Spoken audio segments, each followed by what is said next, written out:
कैसे हो आप सभी लोग। मैं आप सभी को एक बहुत ही सुंदर अध्याय पढ़ के सुनाने जा रही हूँ।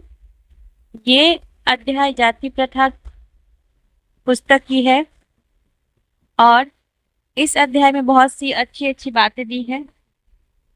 तो इस अध्याय का तीसरा बिंदु मैं आज आपको पढ़ने वाली हूँ। संपूर्ण विंध्य प्रदेश चौथा बिंदु है और मैं आप सभी श्रोतागण से अनुग्रह करना चाहती हूँ कि आप पहले कल वाली ऑडियो सीरीज सुने, फिर इसको सुने, क्योंकि आप लोग जो नए हो तो मेरी पुरानी जाति प्रथा की प्रथम अध्याय से सुनिए। शेयर जरूर करिएगा।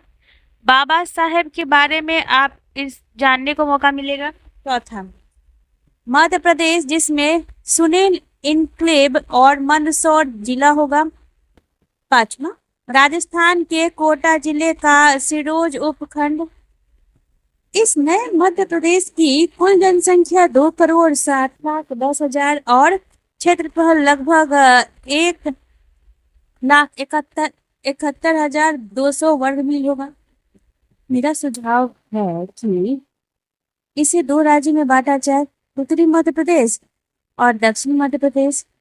उत्तरी मध्य प्रदेश के नए राज्य में निम्नलिखित क्षेत्र शामिल होंगे: संपूर्ण विंध्य प्रदेश, संपूर्ण भोपाल राज्य। दक्षिण मध्य प्रदेश के राज्य में यही होंगे: संपूर्ण इंदौर राज्य, महाकौशल के 14 जिले। इस इंदौर राज्य की जनसंख्या लगभग 2 करोड़ होगी। इस विंध्य प्रदेश की जनसंख्या लगभग 1 करोड़ 30 लाख। आयोग ने इस भीमाकर राज्य की रचना क्यों की, यह हमारी समझ से बाहर है। प्रधानमंत्री नेहरू को भी इसकी रचना पर आश्चर्य हुआ। हमारी समझ में केवल इतना ही आता है। आयोग की शायद यह धारणा कि एक भाषा एक राज्य सुपुष्ट आदेश है जिससे विचलन संभव नहीं है। जैसा कि मैं बता चुका हूँ कि मैं एक भाषा एक राज्य कभी सुस्पष्ट आदेश हो ही नहीं सकता। वास्तव में एक भाषा एक राज्य में हमारा मापदंड होनी चाहिए। इसीलिए एक भाषी अपने को राज्यों में बांटा जाए। हमारे महाराष्ट्र में एक और क्षेत्र होंगे और जो बाद में विषय बना है, इसके लिए हल के लिए 4 प्रस्तावना मैदान में है।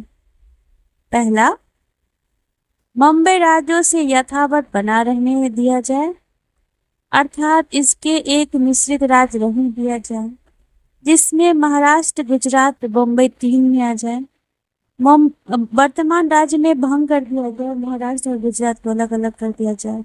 2 पृथक पृथक राज्य बना दिया जाए और संयुक्त महाराष्ट्र बना दिया जाए, और जिसका मुंबई भी राज्य हो, मुंबई और महाराष्ट्र को अलग करके उसे पृथक नगर बना दिया जाए। मैं यहाँ अपनी प्रस्ताव प्रस्तुत करती हूँ। तो आज के लिए बस इतना ही रहने दे, और मैं यही कहना चाहूंगी कि आप अपनी जिंदगी में किस चीज़ को सीरियसली लेना चाहते हैं, किस चीज़ को सीरियसली नहीं लेना चाहते हैं, उस कैटेगरी को डिवाइड करना चाहिए। आप मूवी देखते हैं, हॉरर मूवी देखते हैं, इंस्पिरेशन मूवी देखते हैं, उसको सारे को एंटरटेनमेंट के थ्रू लीजिए। अपनी ज़िंदगी को मूवी या किसी सोशल मीडिया से कंपेयर मत कीजिए।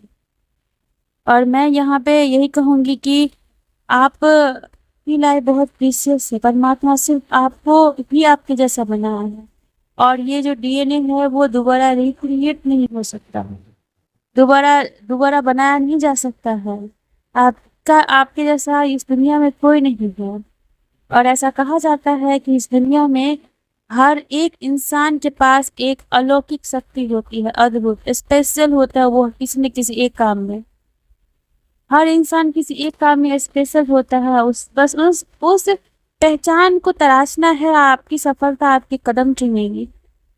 हर इंसान में कुछ न कुछ बहुत खास है जो ब्रह्मांड में सर्वश्रेष्ठ की परिभाषा को परिभाषित करता है।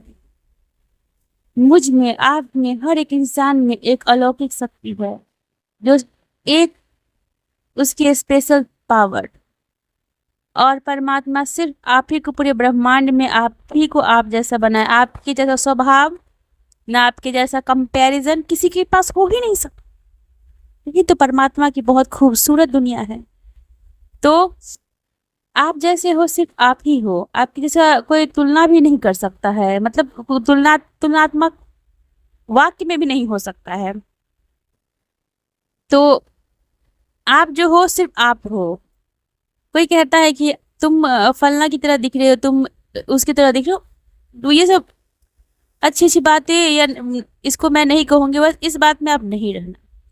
अगर मैं कहती हूँ आप अरे आप तो बहुत सुंदर लग रहे हो, उसके तरह लग रहे हो, तो आप क्या होता है ना मैं उस टाइम में कि आप उसके तरह रहने का या उसके जैसे आप सोचने लगती अरे मैं तो वैसा हूँ। नहीं, आप सिर्फ वैसा हो, इस सब बातों में मत पड़िए। आप उसकी तरह हो, उसकी तरह, तो अपने तरफ कब बनिएगा? आप अपने तरह हो, सिर्फ और सिर्फ अपने तरह हो। परमात्मा आपको बहुत ही पूरे गुण भरपूर से आपको रचना किए हैं। तो आप जो हो सिर्फ आप ही हो। हर इंसान में कुछ न कुछ खूबियां होती है जो उसे सर्वश्रेष्ठ परमात्मा की रचना बनाती है, और हर इंसान सबसे अलग अलग है। बस मूल्यांकन का एक ही दृष्टिगोचर है, मानवता, दया। दया किस में है या दया किस में नहीं है।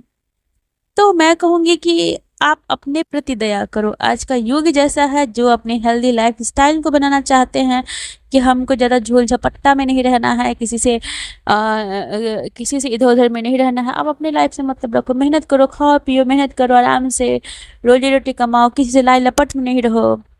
तो आप अपने से मतलब रखो, किसी से आपको मतलब नहीं होनी चाहिए। ये आपकी बहुत अच्छी जर्नी है।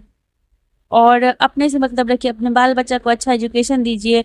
वातावरण, मैं कहूँगी वातावरण आपके बाल बच्चा के लिए बहुत मायने रखता है। वातावरण इन द सेंस कि आप एजुकेशनल इन्वायरमेंट आप घर में क्रिएट कर रहे हो कि नहीं। देखिए कि अगर बच्चा आपका कोटा जाता है या दिल्ली जाता है या कहीं दूसरी जगह बेंगलोर जाता है, राजस्थान, कहीं भी जाता है पढ़ने के लिए, तैयारी करने के लिए, तो वहाँ का रिजल्ट बहुत ज़्यादा आता है। ऐसा क्यों होता है? आप ही के जैसे गांव घर के टीचर वहां पे जाते हैं पढ़ाने के लिए, ऐसा तो नहीं है कि वहां पे एक अलग से टीचर आते होंगे, नहीं। इन्वायरमेंट होता है, इन्वायरमेंट का खेल के पूरे दिन वहां पे अगल बगल के बच्चे सब पढ़ते ही रहते हैं, तो वो करेगा क्या? सो ही नहीं पाएगा। सोने जाएगा तो देखिएगा कि उसके रूममेट सब बगल वाले सब पढ़ाई कर रहे हैं, उसको उठ के बैठ के पढ़ना ही पड़ेगा। कोई दूसरा चरा नहीं है। वो उसके अगल बगल का बच्चा वो बैठ के पढ़ रहा है, तो उसको बैठ के पढ़ना ही पड़ेगा। तो माहौल बहुत मायने रखता है, इन्वायरमेंट मायने रखता है। आप किस तरीके से आप अपने बाल बच्चा के पास पेश आते हैं, वो बहुत मायने रखता है। आप अपने बाल बच्चा को प्रायोरिटी दीजिए, इम्पोर्टेंस दीजिए। अब होता क्या है ना कि आप सोचते हो कि अरे मेरे बाल बच्चा मुंह लगा के जवाब दे दिया, तो इस परिस्थिति में उसकी रिस्पेक्ट कीजिए। और कभी भी उस तरीके से अगर आप डांट फटकार से बात करते हैं तो रिप्लाई में भी डांटी फटकार होगा। तो थोड़ा सा नरम होके समझिए और स्ट्रिक्ट भी होइए, क्योंकि शाश्वत तो बहुत ज़्यादा ज़रूरी है, डिसिप्लिन बहुत ज़रूरी है। तो यही कहूँगी कि आजकल की दुनिया में सबकी अपनी अपनी ज़िंदगी जीने का ढंग है, ज़रिया है। और सबसे हेल्दी लाइफ स्टाइल मैं ये भी कहूँगी कि आप अपने से मतलब रखिए। अगर आपके पास उतना पैसा है तो दूसरे को आप दान दे सकते हैं, अगर मेरे पास पैसा नहीं है और हम दया का ढोंग कर रहे हैं, अगर मेरे पास पैसा नहीं है, दया का ढोंग कर रहे हैं, तो परमात्मा कहता है कि दया सबसे पहले अपने आप पर की जाती है। अच्छाई सबसे पहले अपने आप पर की जाती है, और अपने आप को सबसे ज़्यादा अच्छा हेल्दी लाइफ स्टाइल, पैसा, सब कुछ अपने आप को पहले दी जाती है। फिर अगर आपके पास बहुत है तब दूसरे के बाद। तो मैं यही कहूँगी कि आप अपनी लाइफ पे ध्यान दीजिए। और मैं यहाँ पे मेरी कहानी मेरी ज़ुबानी रोज़ पढ़ के सुनाती हूँ, आप जाके सुनिए। पहले ये पुस्तक है, और बहुत ये अभी जाति प्रथा चल रही है। बस हम लोग बस थोड़ा सा मोनेटाइजेशन के लिए थोड़ा सा उसमें वास्ट टाइम थोड़ा सा लैग कर रहे हैं, बस मेहनत कर रहे हैं, बहुत जल्दी वो भी हो जाएगा। आप लोग का बहुत बहुत तहे दिल से शुक्रिया अदा। आपका अगर प्यार नहीं होता मेरे दर्शक, मेरे श्रोतागण, तो मैं यहाँ तक नहीं पहुँच पाती। और मैं कहती हूँ कि किसी ने बहुत खूब लाइन कही है शायद बहुत ही ज्यादा खूब लाइन कही है। जिस चीज पे आप वक्त देते हो, जिस चीज पे आप वक्त देते हो, वो चीज आपकी हो जाती है। और मेहनत कभी विफल नहीं होता है, मेहनत आपको कुछ न कुछ देती है। ये बहुत कमाल की लाइन किसी ने कही है कि जिस चीज पे आप वक्त देते हो, वो वक्त आपको, जो वो जिस चीज पे आप काम कर रहे हो, वो काम आपका होगा ही होगा। जिस चीज पे वक्त देते हो तो वक्त आपको रिस्पेक्ट देगा, तो वो होगा ही ऑब्वियसली। और मेहनत, जिस चीज पे निरंतर अभ्यास परिश्रम करते रहते हो लगन के साथ, तो एक ना एक दिन आपको सफलता आपके कदम चूमेगी ही चूमेगी। ये ब्रह्मांड का अटल सत्य है और इसी में सारे ब्रह्मांड का निवास है। अभ्यास, अभ्यास ही सब कुछ है। निरंतर प्रयास सब कुछ है। निरंतर प्रयास करते रहिए, करते रहिए, करते रहिए, करते रहिए, और सफलता आपकी कदम चूमेगी। मेहनत कभी खराब नहीं होती। मैं आपको कह देती हूँ, मेहनत में कुछ ना कुछ आपको मिलेगा ही मिलेगा। मेहनत कभी खराब नहीं होता है। आप जिस चीज पे मेहनत कर रहे हो, आपको लग रहा है कि आप उसी चीज में मेहनत करो, लेकिन आपका अनुभव बहुत सारी चीजों का होता है। आपको ये बात जाननी होगी। क्या अगर हम पढ़ाई कर रहे हैं, साइंस पढ़ रहे हैं, तो क्या हम किताब पे खोल के बैठ जाएंगे क्या? नहीं ना। किताब खोल के बैठने के लिए हमको अनुशासन, हमको साफ सुथरा होके बुक लेके एक नियमित एक अस्थिर से समय को पालन करना होगा। तो बहुत एक इस पढ़ाई करते हैं तो बहुत कुछ हमको करना होता, तब आगे पढ़ने बैठते हैं। किताब पढ़ते तो बहुत सारी बातें जानते हैं, बहुत कुछ होता है। एक चीज थोड़ी नहीं होता, बहुत सारी चीज होता है। अनुभव होता है, जिंदगी का अनुभव होता है, बहुत सारी चीजें होती है।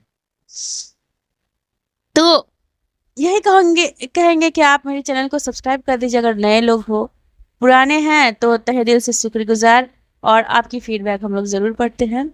और thank you so much and